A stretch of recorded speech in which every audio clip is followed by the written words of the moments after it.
చాలా సంతోషం. కీర్తిశేషులు దుగ్గిరాల వెంకట్రావు గారు జన్మించిన గోపాలపురం గ్రామంలో ఈరోజు వెల్మ సంఘ భవన్ను శంకుస్థాపన చేసుకునే కార్యక్రమానికి నన్ను ఆహ్వానించడం, మీ అందరితో పాటు పాల్గొనే అవకాశం కలగడం నా అదృష్టంగా భావిస్తూ ఉన్నాను.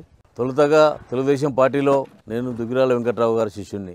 వారి సాన్నిధ్యంలో క్రమశిక్షణతో కలిగినట్టు రాజకీయాలు ఎట్లా చేయాలని నేర్చుకున్నాను. ఆ తర్వాత బోయినపల్లి రామారావు గారు ఇద్దరం అన్యోన్యంగా సుదీర్ఘమైన రాజకీయ జీవితాన్ని తెలుగుదేశం పార్టీలో గడపడం జరిగింది.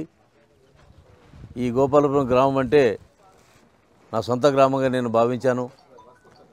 అడిగిందే తరువుగా 20 సంవత్సరాల క్రితమే ఏ గ్రామంలో లేని అభివృద్ధిని ఈ గ్రామంలో మనం సాధించుకున్నాం. ప్రైమరీ హెల్త్ సెంటర్ నుంచి మొదలుకుంటే వెటర్నరీ హాస్పిటల్ స్టార్ట్ చేసుకుంటే అన్ని రకాల అభివృద్ధి పనులు ఆ రోజునే చేసుకోవడం జరిగింది. దానికి ప్రధాన కారణం బోయినపల్లి రామారావు గారు. వారి సుపుత్రుడుగా ప్రతిరోజు ఈ గ్రామంలో ఉండకపోయినా వ్యాపారరీత్యా విద్యాపరంగా హైదరాబాద్లో ఉన్నప్పుడు కూడా శ్రీధర్రావు గారు ఈ గ్రామం పైన మమకారం చంపుకోలేదు. తన నాన్న ఏదైతే ఈ గ్రామం పట్ల ప్రేమ అనురాగాలు చూపెట్టడం జరిగిందో అదేవిధంగా తను కూడా మర్చిపోకుండా ఈ గ్రామాన్ని అభివృద్ధి చేయాలనే తపనతో పనిచేస్తూ ఉన్నాడు. ఆనిముత్యం లాంటి వేణుగోపాలరావు గారు మరి ఇవాళ ఉగండలో స్థిరపడి తన స్వగ్రామాన్ని మర్చిపోకుండా ఈ భవన స్థలాన్ని దాతగా ఇవ్వడం, ఆర్థికంగా పెద్ద మొత్తంలో వారు సహకారాన్ని అందించడం, ఇంతేకాకుండా కళ్యాణ మండపాన్ని కూడా ఈ గ్రామంలో నిర్మాణం చేయబోతున్నటువంటి వేణుగోపాలరావు గారి యొక్క ఉన్నతమైనటువంటి స్వభావానికి నేను ప్రత్యేక ధన్యవాదాలు తెలియజేస్తూ ఉన్నాను. తప్పకుండా వారిని ఘన పౌర సన్మానం ఈ గ్రామంలో సమయం దొరికి తను రాగలిగితే ఘన పౌర సన్మానం ఈ గ్రామంలో చేద్దాం అందరం కలిసి. అలాంటి వాళ్ళని మనం ఎంకరేజ్ చేయడం వల్ల ఇతర గ్రామాల్లో ఉన్న వాళ్ళు కూడా ఆ గ్రామాల పట్ల మక్కువ పెరుగుతుంది, ప్రేమానురాగాలు పెరుగుతాయి, ఆ గ్రామ అభివృద్ధికి తోడ్పడతారు. ప్రతిదీ ప్రభుత్వాలే చేయవు. సమాజంలో మనం చేసుకోవాలి.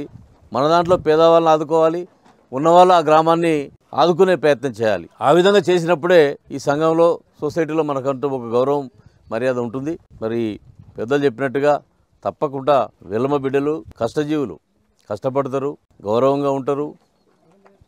ఏ బాధ్యత ఇచ్చినా దూరదృష్టితోటి పనిచేసేటువంటి స్వభావం కలిగిన వ్యక్తులు. అందరం కూడా రైతు బిడ్డలం, వ్యవసాయం నమ్ముకొని బతికే వాళ్ళమే.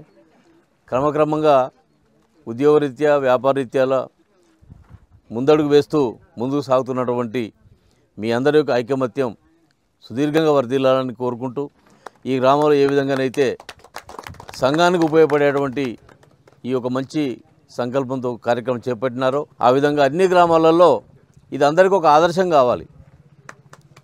ఒక వెల్మ బిడ్డలకే కాదు, వాళ్ళను చూసి మనం అందరూ కూడా ఆదర్శంగా తీసుకొని ఎక్కడ ఏ గ్రామంలో ఎవరికి అవసరం ఉన్నా వారి సామాజిక పరమైనటువంటి కులపరమైనటువంటి సంఘ సేవకు ఆ కులాలు కూడా దోహదపడితే ఆ గ్రామాలు అభివృద్ధి చెందుతాయి, గ్రామాలకు ఎంతో ఉపయోగకరమైనటువంటి పరిస్థితులు వస్తాయని చెప్పి నేను కూడా భావిస్తూ ఉన్నాను. ఇది ఒక సంకేతంగా ఈ ప్రాంతంలోనే ఒక ఆదర్శమైనటువంటి కార్యక్రమంగా నేను దీన్ని అభివర్ణిస్తూ ఉన్నాను. మరి మరొకసారి ఈ సంకల్పం ఏదైతే తీసుకున్నారో అనుకున్న సమయం కంటే కూడా త్వరలోనే ఈ కార్యక్రమం పూర్తవుతుందనే విశ్వాసం నాకుంది.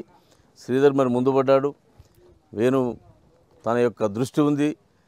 మేమందరం కూడా ఎంతో కొంత మా సహకారం కూడా మేము అందించాలని చెప్పడం జరిగింది. ఉడతాభక్తిగా శ్రీధర్ అడగగానే నేను కూడా ఒక 5 లక్షలు ఈ భవనానికి విరాళంగా ఇస్తానని చెప్పడం జరిగింది.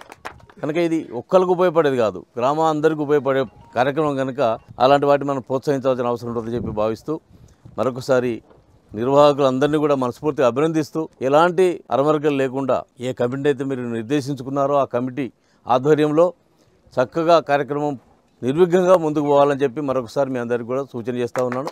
Thank you very much.